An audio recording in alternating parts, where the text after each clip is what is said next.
As a quick brief video के माध्यम से कवर करेंगे फार्मा करियर लैडर के बारे में, मतलब स्टार्ट टू एंड कितने डिपार्टमेंट्स हैं, क्या उनकी विशेषताएं हैं और उनमें करियर बनाने के लिए क्या एलिजिबिलिटी क्राइटेरिया है, इंक्लूडिंग दी सैलरी फिगर्स। इस सभी चीजों को कवर करेंगे वेरी फास्टली, इसलिए I would like to request you to please stay tune till the end. आगे बढ़ने से पहले एक छोटा सा निवेदन कि चैनल को सब्सक्राइब नहीं किया हो तो प्लीज कर लीजिएगा एंड बेल आइकन को भी प्रेस कर लीजिएगा। सबसे पहले है एकेडमिक्स। फार्मा में एकेडमिक्स में करियर बनाने के लिए आपके पास मिनिमम एलिजिबिलिटी जो है should be master in pharmacy and PhD which is nowadays mandatory। इसको परस्यू करने के बाद भारत में आप फार्मेसी के गवर्नमेंट एंड प्राइवेट इंस्टीट्यूशन में बतौर assistant professor, associate professor, professor, principal director, dean, head of the institution etcetera जैसे पदों पर अपना करियर एक्सप्लोर कर सकते हैं, जहां पर starting salary ranges from 20,000 to 47,000 per month depending upon the level, grade and type of the institute you join. अब चलते हैं एक दवा के सफर के साथ, मतलब जहां जहां से उसका ओरिजिनेशन है और उसके साथ जैसे जैसे डिपार्टमेंट जुड़ते जाएंगे,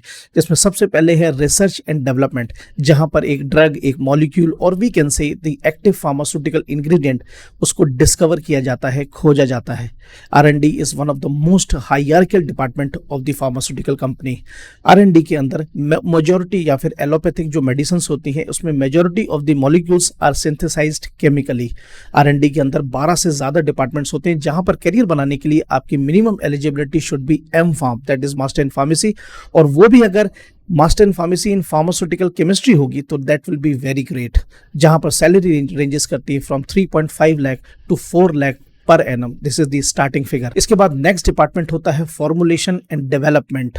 देखिए, जो भी मॉलिक्यूल R&D में डिस्कवर किया जा चुका है उसको डोजेज फॉर्म का कौन सा रूप देना है वो F&D में डिसाइड किया जाता है, और डोजेज फॉर्म में उसका रूप देना बहुत ज्यादा इंपॉर्टेंट है ताकि पेशेंट उसे ग्रहण कर सके। जस्ट फॉर एन एग्जांपल, जैसे कि आपको फीवर है and if you would like to have the paracetamol tablet, so paracetamol is a molecule which is discovered in R&D and tablet चूंकि है is formulated into tablet form in the formulation and development department. कुल मिलाकर के जो भी molecule वहां पे खोजा जाता है R&D में, ये F&D डिपार्टमेंट में ही तय होता है कि इसे कौन सा रूप दिया जाएगा और कौन से किस रूप में ये मार्केट में आएगा। जैसे फॉर एग्जांपल कि बहुत सारे मॉलिक्यूल्स होते हैं जिनका सिर्फ इंजेक्शन अवेलेबल होता है, उनकी टैबलेट नहीं होती। कुछ मॉलिक्यूल्स होते हैं जिनका टैबलेट्स होती हैं और कोई दूसरा डोजेज फॉर्म नहीं होता, और कुछ मॉलिक्यूल्स ऐसे होते हैं जो हर डोजेज फॉर्म में रूप में अवेलेबल होते हैं। अब डोजेज फॉर्म मैं समझता हूं कि यहां पर आप कंफ्यूज नहीं होंगे। दैट इज, अगर मैं कुछ कॉमन नाम लूं तो tablet, syrup, capsule, suspension, emulsion, injection, creams, ointment, gel इत्यादि। F&D डिपार्टमेंट के अंदर 10 से ज्यादा अलग अलग डिपार्टमेंट्स होते हैं, जहां पर करियर बनाने के लिए आपका अगेन M.Pharm बहुत जरूरी है, और वो भी अगर फार्मास्यूटिक्स से है तो बहुत अच्छी बात रहेगी, क्योंकि pharmaceutics is the most preferable branch in F&D department, जहां पर सैलरी स्टार्टिंग रेंज करती है from 3 lakh to 3.5 lakh per annum. This is the starting figure. इसके बाद नेक्स्ट डिपार्टमेंट आता है is the pilot plant.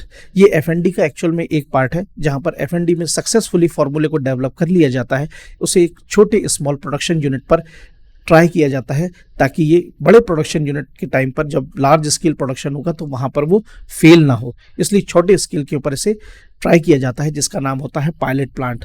Pilot plant के लिए भी एक अलग से टीम होती है, F&D के अंतर्गत ही आती है। Again M.Pharm in pharmaceutics is the preferable branch in pilot plant. Next is the clinical trial department.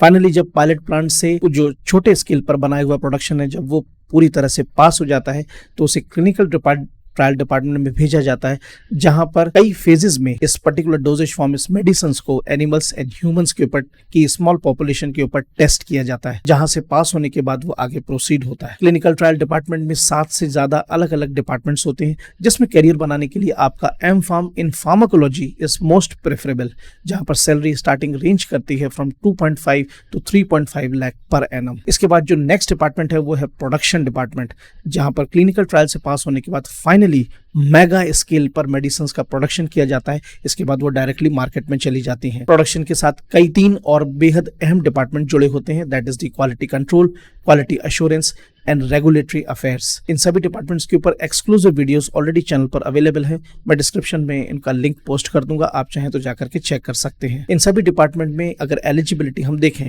तो सब प्रोडक्शन डिपार्टमेंट में B.Pharm that is bachelor of pharmacy is sufficient.